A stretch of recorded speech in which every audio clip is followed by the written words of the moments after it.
Well, what is up, everybody? Welcome to another episode of RJ's Reviews.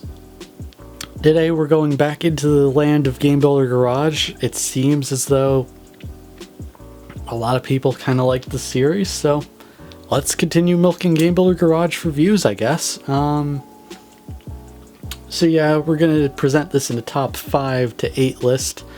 I have picked out like 7 to 8 games that are pretty good. Hopefully. But yeah, let's get right into it. Alright, so the first game on our list is HueMan Runner, preferably World 1 because, well, I've had this game in my list for like ages, but haven't really gotten around to reviewing it because it was like, I already had enough from last episode. But anyway, it's an okay game. Unfortunately, I wasn't really able to get far in it, but it's probably because of the garbage capture card I'm using, because, you know, it's like a lot of latency, low frame rate, you know. But otherwise, it seems like an okay-ish platformer. The graphics are very simple, but that's a tradition in Game Builder Garage, I guess. That's going to be a big theme in a lot of Game Builder Garage things, but you know what?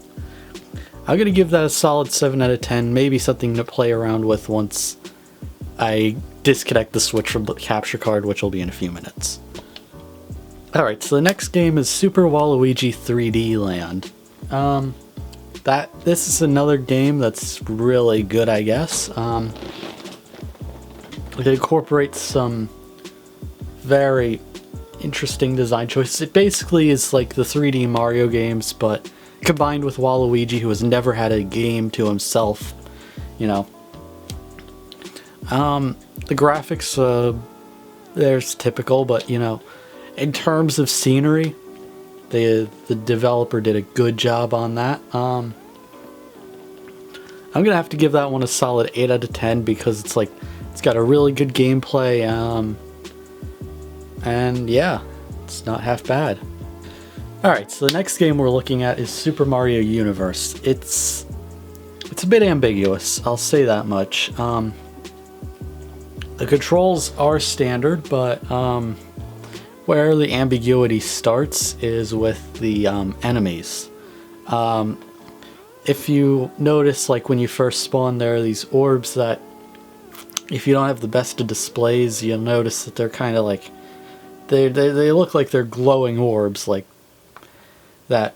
But if you do get up close, you kind of see that they kind of have that, they resemble that Goomba look thing to them.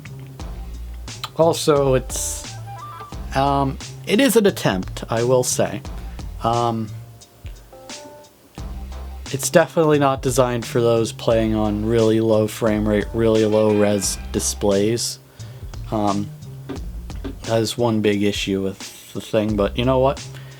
I would play again. I'm gonna give that a good 6 out of 10. It's okay. Its graphics are a bit on the acceptable side, but yeah, overall, very, very acceptable. It's okay-ish. Alright, so now we're getting into literally one of my favorite games on this list. It is a game called Alone, and it is absolutely beautiful. It has like literally stunning graphics, especially for Game Builder Garage. It's got an actual story to it. It comes in 4 parts. You have to download them all at the same time because it's so massive, and Game Builder Garage only lets a limited amount of things to be added. But I think this gets a solid 10 out of 10 in my book. It's really good. I'll just leave literally just all of the download codes somewhere on the video. But yeah, it's real good. So this next game is known as The Factory. It's a small bit of a horror game. It's not that scary as a horror game, but it's pretty good. They nailed it on the visuals and the objectives. There's an actual storyline behind it. Now the context is a bit ambiguous, but that's kind of acceptable, I guess. But yeah,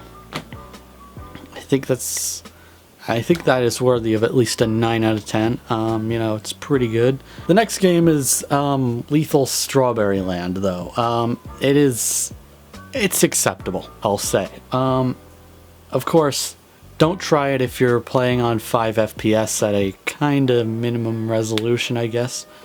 But otherwise, it's a pretty good game, I'd assume. It seems kind of simple with the games.